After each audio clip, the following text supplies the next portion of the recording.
What does it actually take to walk away from something good, something stable, to build the creative life you really want?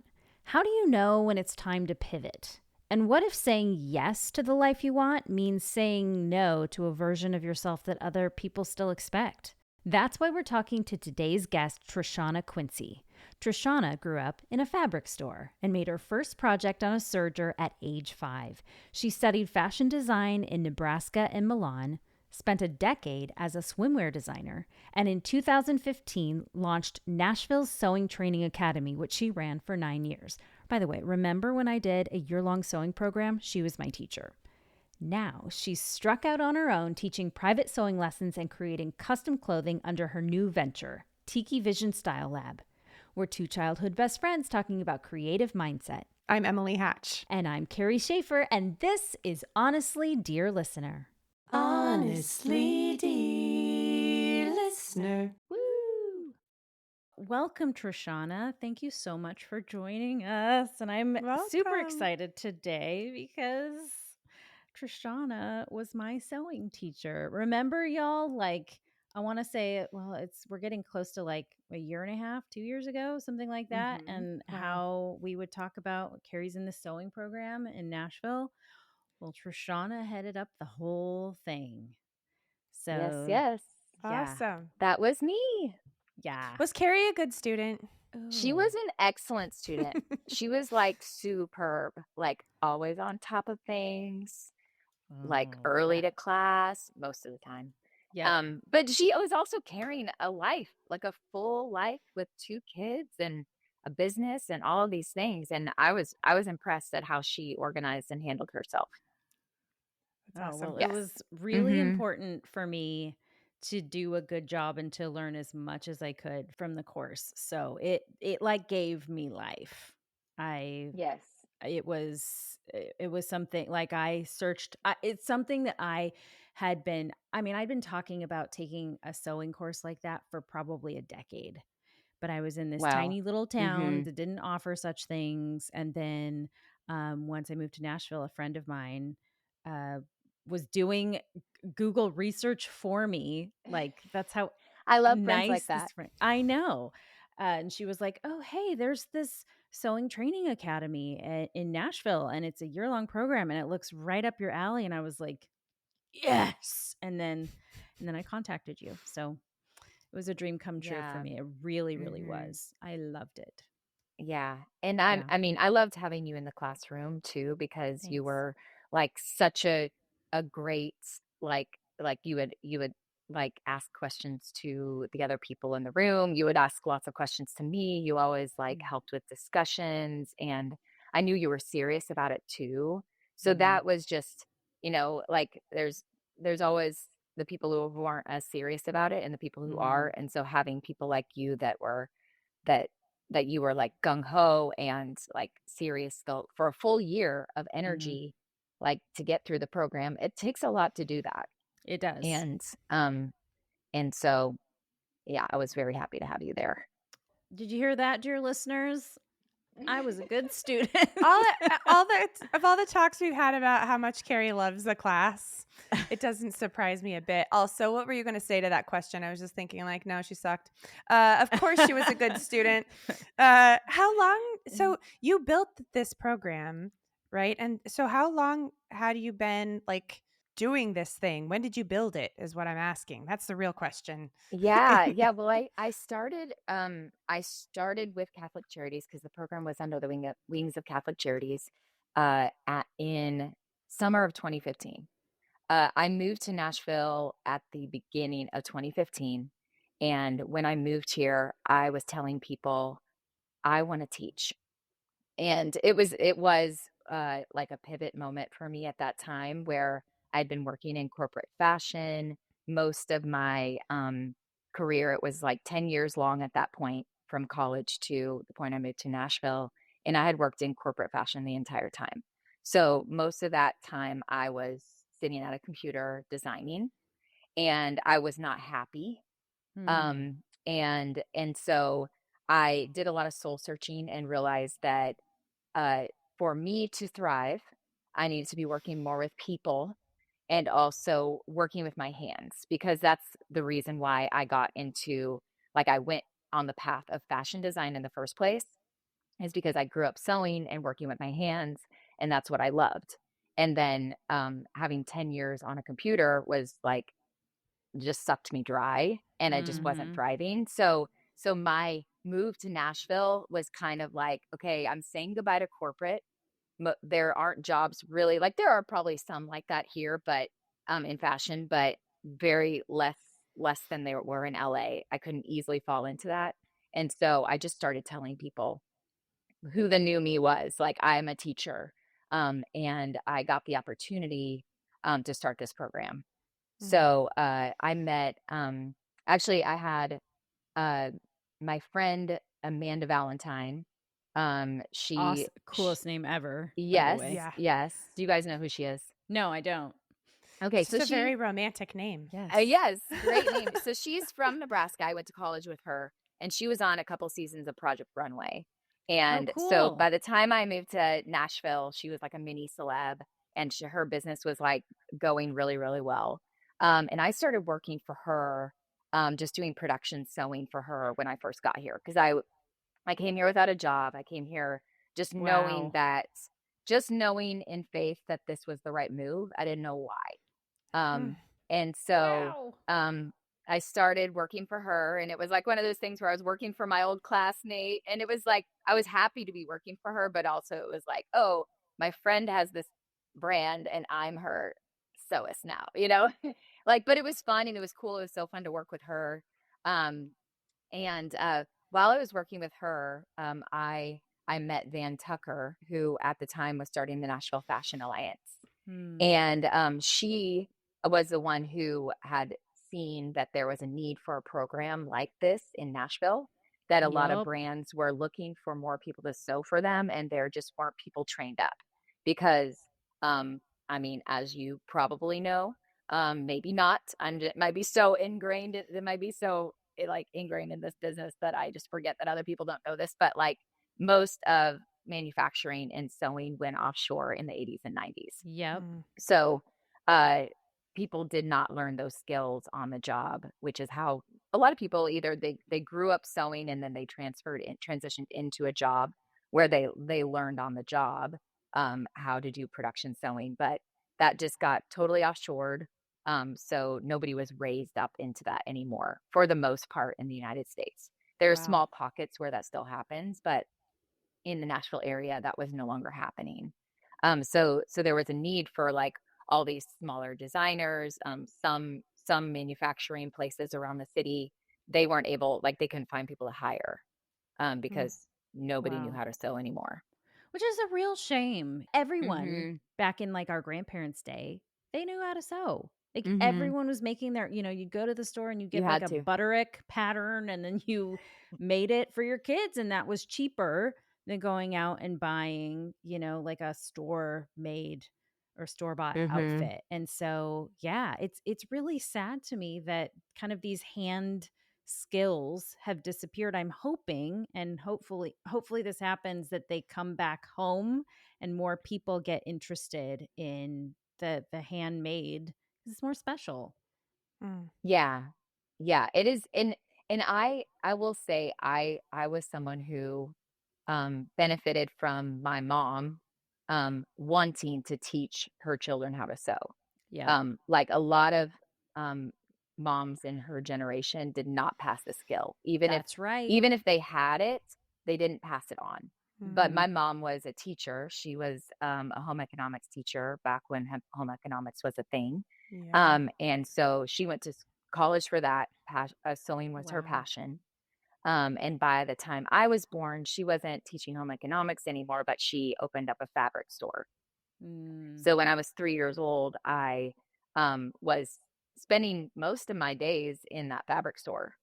Um, I always tell people that my personality is like comes from that time, Mm. because so my dad was a dentist and my mom owned a fabric store, Mm. and they were in the same building. Oh So wow. small town Nebraska. You walk in the door and you have like this. breezeway, I guess it is, like this little room that you walk into. And on the left, there's a door that entered into the dentist office. On the right, there was a door that entered into the fabric store. Wow. And so my mom sat at reception in between the two. And so if the bell rang on the front door and nobody entered into the dental office, then she knew someone was in her fabric store and would go help them. Nice. So I was sometimes in her fabric store hanging out and talking to customers and playing with the fabrics and like, making the thread into a little theater, red and blue, or, having fun together. And then, or I was in the dental office waiting room talking to people in there. So I was like socialized very early, like to talk to strangers, like in the best of ways. Right. And then also to learn about fabric and to be interested in sewing. And then I started learning from my mom when I was 5. But yeah, she Wow. passed it on, and she also had the skills to pass it on, which, a lot of people, even if they know how to do something, they're not teachers. Mhm. And my mom was a teacher. So, she passed that on to me. Wow. And so Really I'm thankful for that, because it's much rarer in our generation to have that. Yes, it is. Mhm. Yes, it Did your is. mom sew, Carrie? My mom did sew, but she never sewed clothes. It was only ever blankets, quilts, curtain, like flat things, that you kind of just like, oh, I press it and sew the seam and we're done here, Yeah. and she never sat down. One time she helped me make I think it was like a laundry bag, like a drawstring laundry bag. I still have it and I still use it as a laundry bag when I go on trips. But she did like most of the sewing for me, and she's a wonderful person, but I don't think that teaching is really her passion. Like, you can kind of tell when someone is a natural teacher and when someone isn't. And so, yes, I did not, and I wasn't really even interested in sewing until I got into college. And then I was like, wait, you can like make stuff. And like none of these clothes fit my body because I have a weird body. And so like what do I oh, I can just I can make things, I can alter things. Like it really gave me a lot of power to be able to fix something, and then I can express myself better with something that feels better on my body. So, yeah. So, anyway, so you grew up in a fabric store, Trishawna, and Fast forward all the way to move to Nashville. Yeah. Mhm. And then I was sewing for Amanda, and then I met Van Tucker, and she connected me with Catholic Charities. So Catholic Okay. Charities was able to raise the money to start the program. And so in summer 2015, I was hired on to start the program, and it really Wow. started as a one class. So the assignment was do like a basic level class in order to train people enough on industrial machines so that they can go into jobs. Just like a And workforce program type of a thing. yes, exactly. A workforce development program. So that's how it started. And then the more I taught people, the more I saw that everybody wanted to learn pattern making. Yep. A lot of people, some people wanted to sew for their jobs. Some people just were more non-traditional students as far as like, but they wanted to learn more about design and fashion. And so I wanted to make inroads I wanted to make pathways for everybody that was interested in that type of thing. Because yeah, not everybody is like interested in learning to sew, but those who are, they have there are a lot of different dreams that are attached to that. And so I wanted to make pathways for all those different ways. Yeah. Wow. Cool. And so you got to build a program basically from the ground up.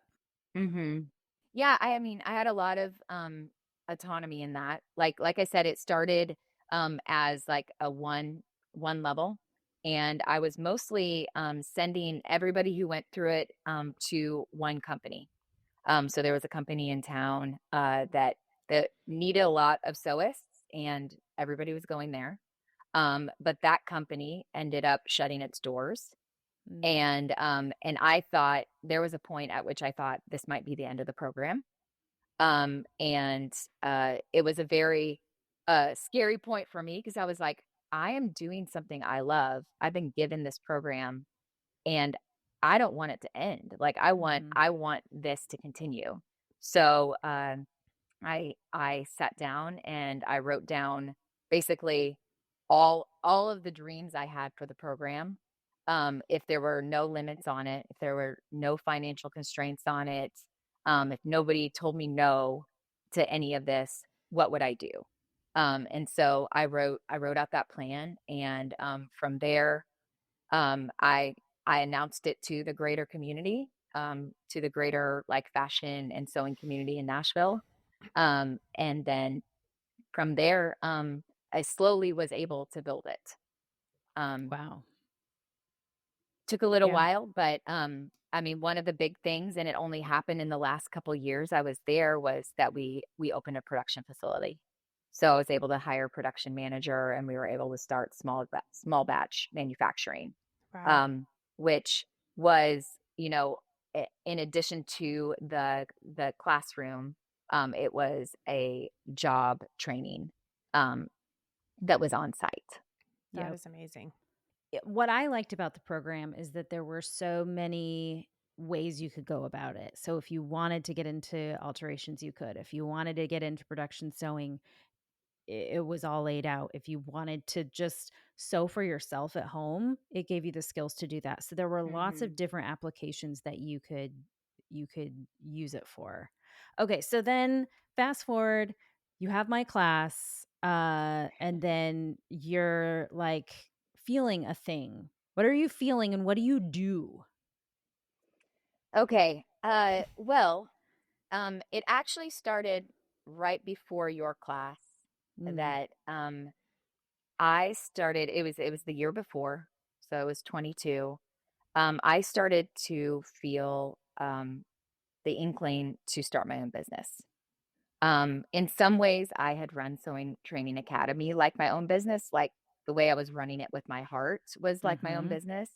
But I was under the wings of a nonprofit. So there are the good things about that and the bad things about that. And Yep. ultimately, I knew in my heart that I had an entrepreneurial vision, and um, I needed to go after it.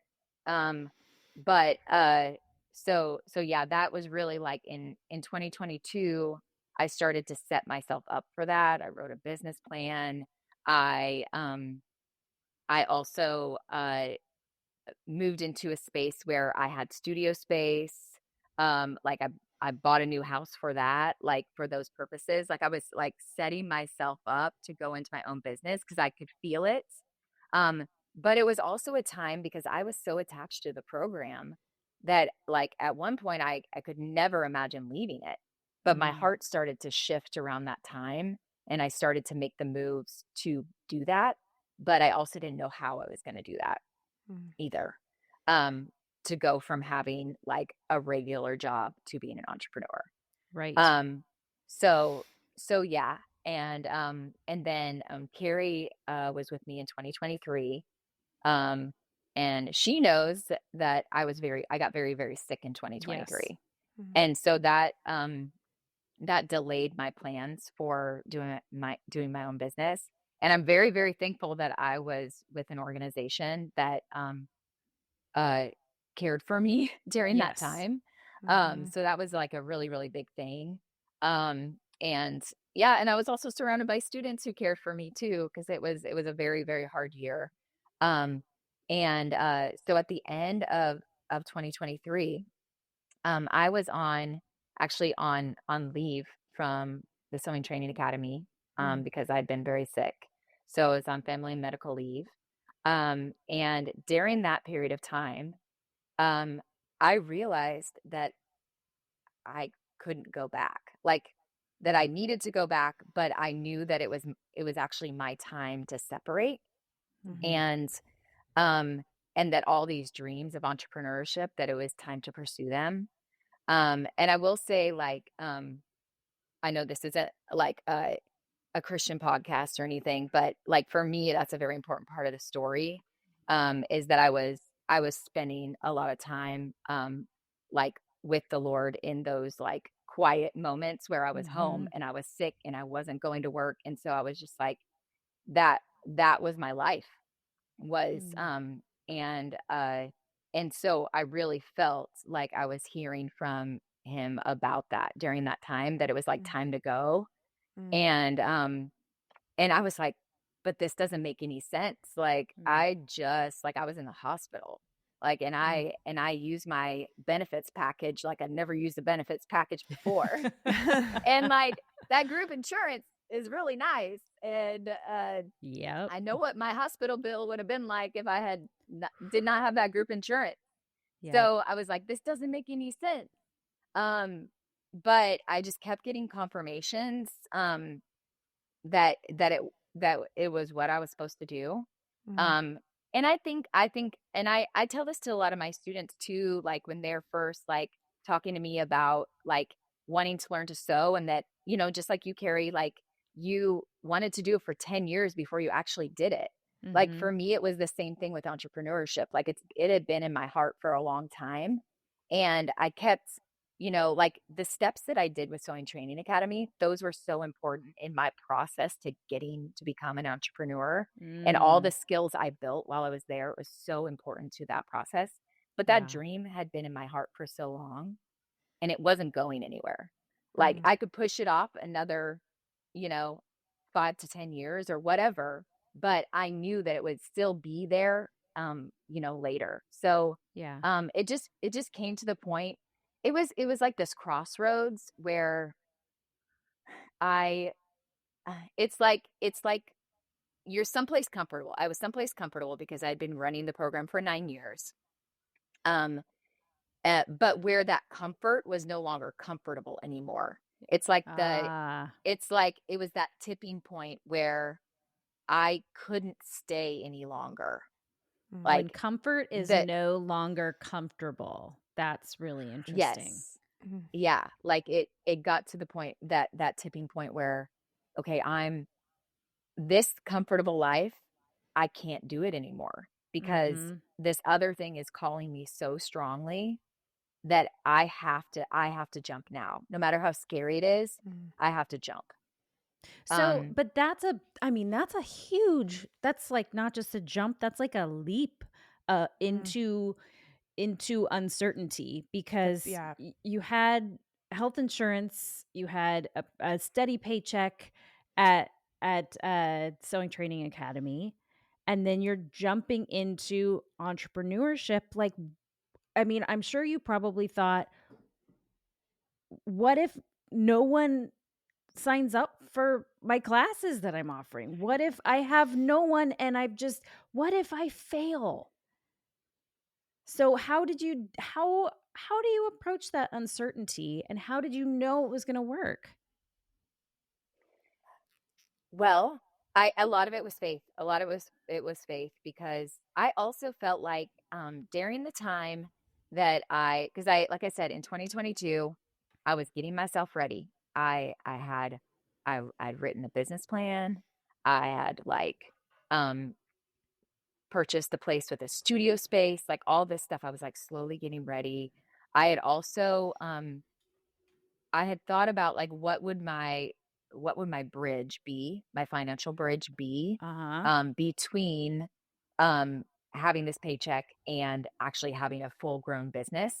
Right. And I had during that period of time, it wasn't anything that I talked about, but I had gotten two private lesson students. Mm, Okay. And and those two didn't really know anything about Sewing Training Academy, and Sewing Training Academy didn't Oh. know about them, but it was like my test pilot mhm, for, is this Okay. business going to work? Yes. Um, will will like the hourly that I'm charging for them, will people pay this hourly? Mm. Will, you know, I've never worked with just one student at a time. Like, will do I like this? Does my space work for this? All of Right. this stuff where I was kind of like doing that I had those 2 students that they were my guinea pig private lesson students. Mm-hmm. Um, and, they came to me in a way that was completely separate from how the Sewing Training Academy students, it was just something that was like, this is something I'm doing as a test pilot. Yeah. And then eventually when I announced that I was going to leave the program, I gave myself a 3-month buffer. Um, Financially. well, I wish I could say that. Um, I gave myself 3 months. Like I gave a 3-month notice to my job.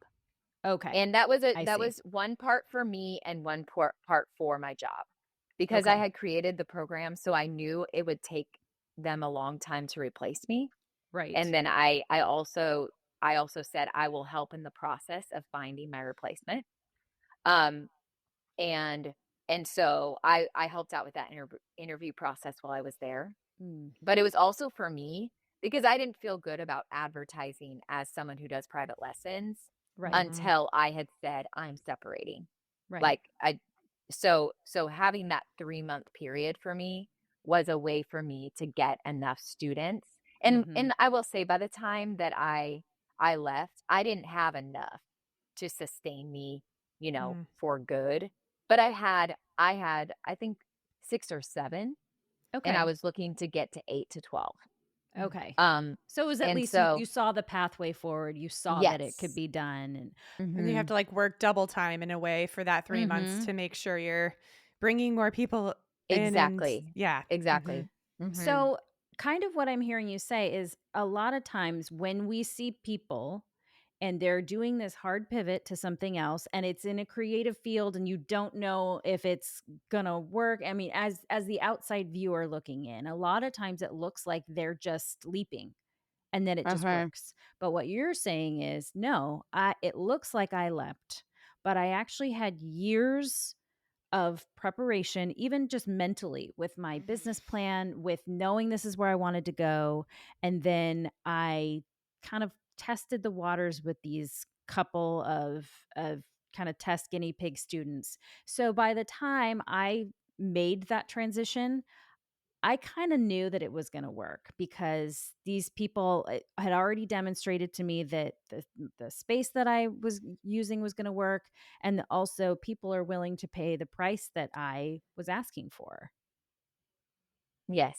Okay. Exactly. Exactly. Yeah. Yeah. It So, was incremental, even yes. though, but and especially, I mean, you were in my classroom during that time, and I couldn't talk, I had certain friends that I was talking to about this that knew my Right. path. Mm-hmm. So for a lot of my students, it looked way more like a leap than it did to, Yes, some of for sure. my close friends who were hearing about my incremental steps Right. toward my own business. Right. Yeah. So yeah, things a lot of times aren't always as they seem. Like it seems like such a seamless transition for a lot of people from one creative endeavor to another. What we don't see behind the scenes is that people are they're planning for that sometimes years in advance. And so Mm-hmm. um so it's not just the seamless transition. There's stuff going on behind the scenes. Um Talk to us about, because I'm sure as you have pivoted from here to there, you've also had to say no quite a bit. So, how, Trishawna, how do we do that? Yeah. Yeah. Shifting. It's like shifting identities. All of this is under the same umbrella. And I mean, I wanted to definitely know the answer to this because in a lot of ways, I'm going through some transitions. I feel like it's constant, to be honest, for like 3 years now. But it's all under the same umbrella, but there's a point where you have to be like, okay, I no longer am doing these things. I'm moving into this part of this thing. And with that comes like your identity to other people and what the things that they feel like they can ask you. And so Mm-hmm. how did these, because that's two huge transitions and I'm sure a ton of little transitions within that. Uh tell us about that process of having to say no to things now that your identity within this has changed. Very good question. So yeah, I mean, I think a lot of it is figuring out what I want to do and what I don't want to do, which is a Mm. process in and of itself. So when I originally had put myself out there to get those like first couple of guinea pig private lesson students, I also put myself out there for alterations. Mm. And I picked up a few alterations clients. Because in some ways, if a person in sewing is going to start their own business, that's often the easiest pathway, Mm-hmm. because a lot of people need alterations. Yeah. And so I remember during that time, I had picked up these two clients and I was dreading doing that work.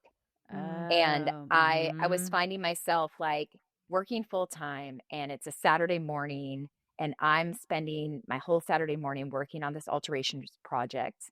And I'm so mad at myself, so mad at myself that I Yeah. said yes to this.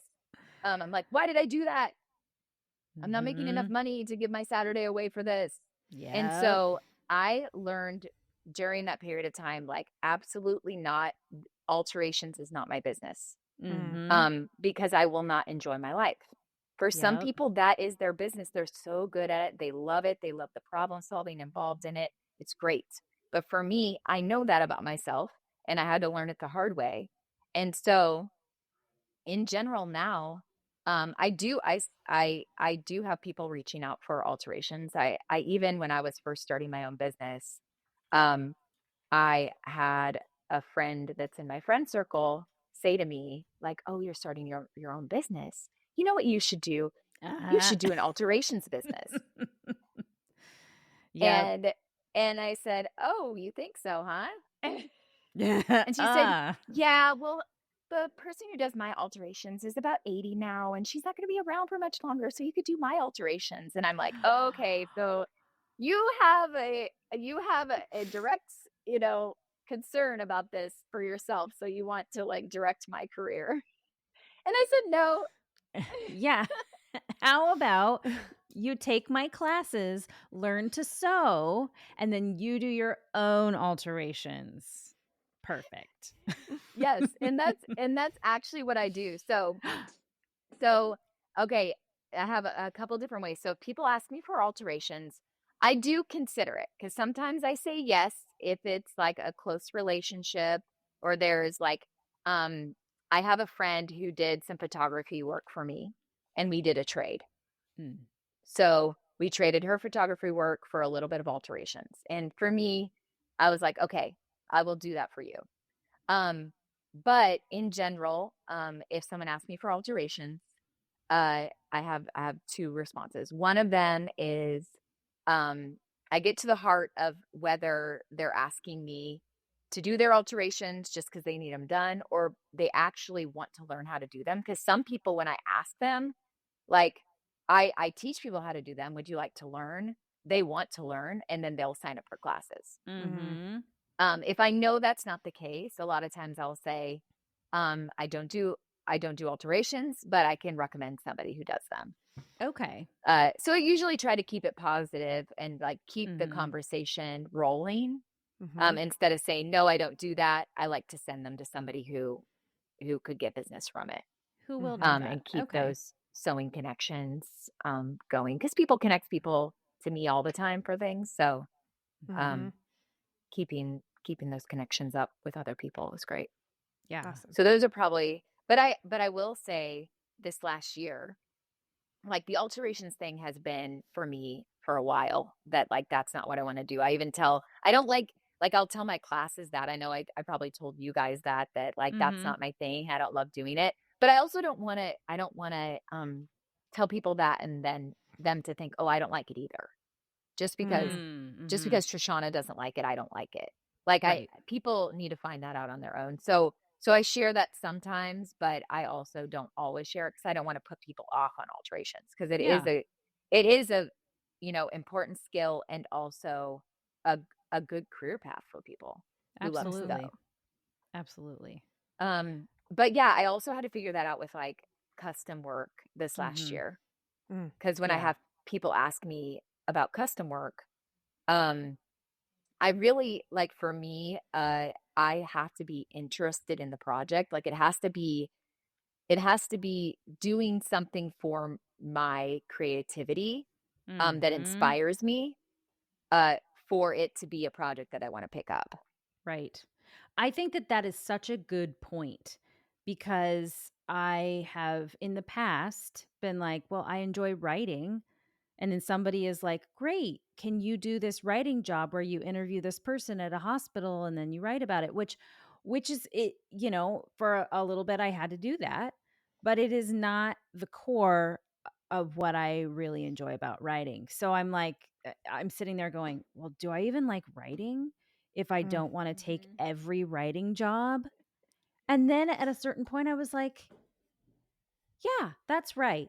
I don't have to like every single thing about writing in order to be a writer.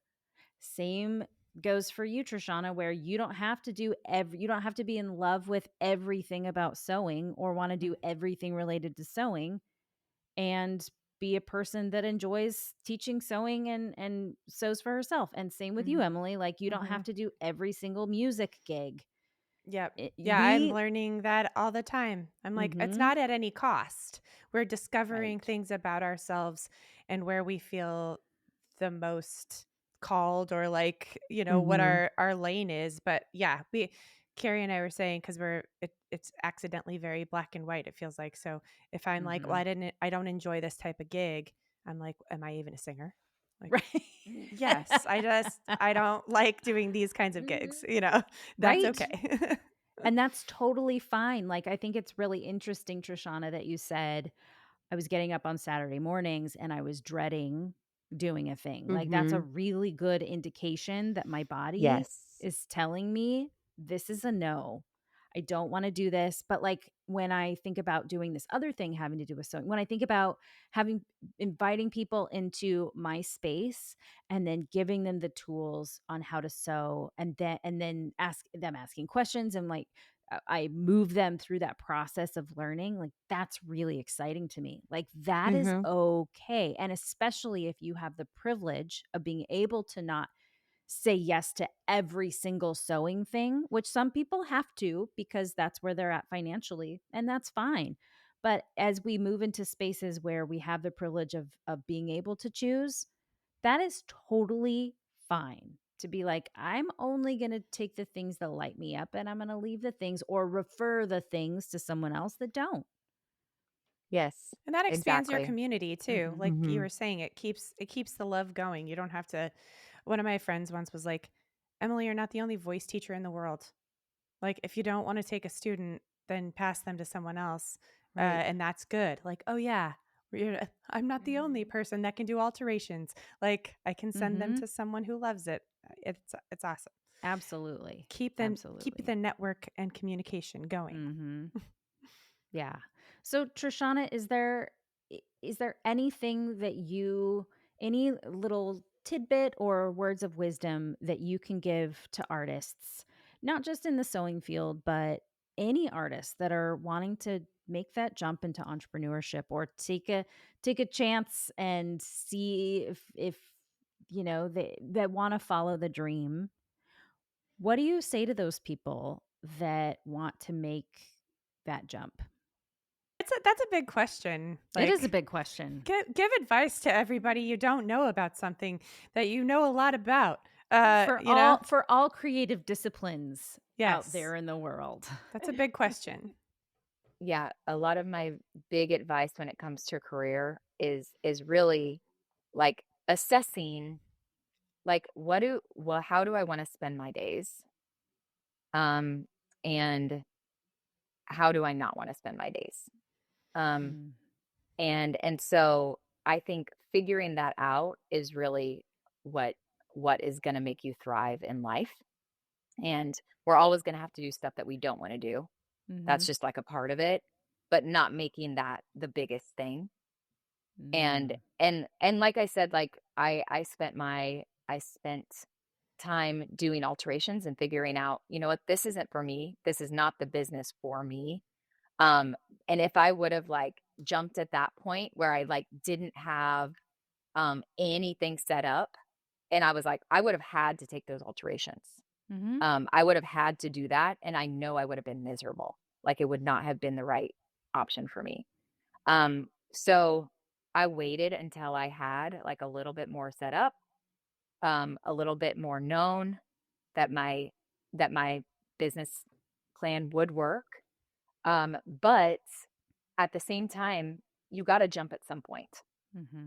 So, like for me, there was a lot of uh, faith involved at the right timing, because it's never easy and it's never comfortable. And I was also leaving behind something that I loved. Even though I knew this season was over, there was still a lot of like grieving involved because I had built that program, and I didn't know what it was going to be like to not have that as part of my identity. So like this was like a whole process. But when I knew, like when I was ready, I was ready. And there were really those uncomfortable months in there that were like I'm ready now, but is it the time yet? Like kind of the strategically, like what is like, is this the time? Right. Yeah.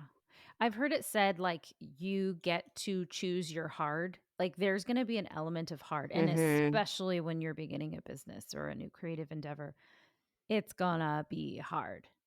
But you get to choose your hard. And what you're saying is don't choose a hard that's so dreadful you hate your life. You get to choose a hard that doesn't feel dreadful. And that's agency. That's power that you get to have to choose. So choose something that brings you life but is hard, or sometimes can be hard, but like you get to choose. So yeah. Because like, I mean, with entrepreneurship, it's like you will be working some weekends, you will be working late nights. Like, what do you want to be doing in those late nights? Like, because if I have an evening student, like I'm foregoing other things I could do with my evening. Yeah. But I'm choosing that to build this business. Right. Also, if I'm getting up super early or staying up super late on a project that I'm going to post about, like I'm choosing that. And but I know it's going to build the business. So, if I have to do that, usually I'm usually like I get to do this. I get to like I have time to do this tonight, or I have time to do this today. And I get excited about like being able to work on that. So some days I'm like, oh, this is cool because this is my life. But yeah, there were a lot of, but I'm really thankful for all of the years that I worked for other people, and all of the years of teaching that I had before I came into my own business. Because I know I've been just reflecting on like how much I learned during those years, and that I've been able to take into this business. Yeah. And I'm so thankful for that. That's awesome. Can I tell a little bit about like the first few months? Please do. So when I first started the entrepreneurial journey, and I was my first few months into it, I probably, I had 4 to 5 students a week. So that's like 8 to 10 hours that I was working with students.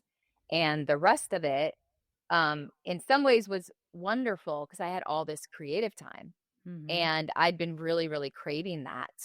And I've been really, really wanting to have more time to work on my own projects. And the idea was that I would create my projects, I would do videos about them, and I would attract more students. And then also, build that part of my life on social media, because a part of me that I would want to build more of as I go into my entrepreneurial journey is that I want to do more videos and tutorials and things like that. Um, but anyway, I remember during those first few months, I was sitting there. I remember being at the iron and I was ironing a project. It was like something I was going to wear to a cocktail party or something. And I was like, okay, I'm I've got only this many students, so I'm only making this much money this month, and here I am making for myself a cocktail dress that I'm going to wear to a party this Mm. weekend. And like, am I really doing this? Is this a good use of my time? Shouldn't I be like directly making money doing, XYZ or whatever? Or do I need to get a part-time job? All those thoughts going through my head. But I continued on the path, like it has been a faith journey of like, okay, it's going to work out. It's going to work out. I'm feeling led to do this and it's going to work out, and I'm going to keep saying that it's going to work out and speak positively over all of this. And then I think it was my third month of being an entrepreneur. I had a new person follow me on Instagram. And after that, she contacted me about having lessons. And when we got on the phone together, she said, I've watched all your videos.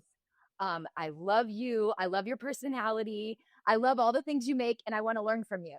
And Oh, after, and she signed up for like 2 lessons a week. And wow. so all of a sudden she became my biggest client.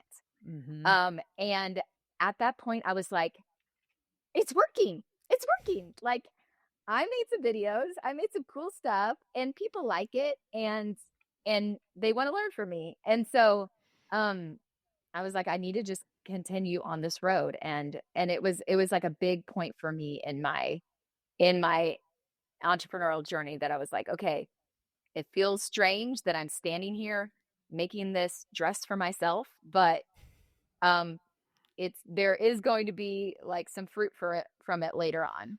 Mm. Um I relate to that, like mhm. I've shared in previous episodes. The last couple months, a lot of our income is dried up because of government Mm. cutbacks. Yeah. And so me and my nervous system are sitting over here being like, okay, because we are entrepreneurs as well. Mhm. And we are having to hard pivot right now from what we were doing to more entrepreneurship, like deeper into it, which Mhm. requires a level of like, okay, like you said, faith that it's going to work out. And my nervous system is like, what is going on? What are you doing? Like, anytime I start to do a project that is for joy, something that I enjoy, that is not necessarily correlated to finances, I freak out. And that includes sewing. Mhm. Because I'm like, this is not making any money. And right now we really want to make money. And sure, yeah, there's time to do that. But at the same time, like, following joy and following the thing that is going to fill you up so that you have enough to give in entrepreneurship, I think is really valuable. And it's something that I keep coming back to over and over again, that like, it's joy is not a waste. Mm. It is a thing that fills and refills and replenishes. And so, yeah. As an entrepreneur, you have to fill yourself up Mhm. in general. A cocktail dress is good for you as a human being. That's And right. we also kind of forget that then if we're an entrepreneur, like everything that we do feeds back Yep. into our business. And I think we can put that, Mhm. like you're saying, Carrie, as a like, you're not being productive, or we could put it back into like, if you're not a whole human who is Mm-hmm. enjoying things and taking care of yourself, that is going to reflect back into your business also. Like, Right. we need to be Yes. whole Mhm. people. Yep. Yeah, that's Absolutely. true. Yeah. Yeah. And there have been times I've been stressed too, where it's like, okay, it's Saturday night and I have 2 options. Either I stay home and work because I have this project due next week. I have a deadline. Mm-hmm. Um, or I go out with friends, and maybe take a break. Mm-hmm. And there have been times where I decide, okay, you know what? I need a break. And then I go out and then I end up like having this amazing conversation that spurs me on. Mm-hmm. Or I meet somebody new that might be a good connection, you know? So it's like all those things, we need them. And we Yeah. can't just cut ourselves off because we like have to work and we have to get a deadline done, because there are other things that we need to feed us.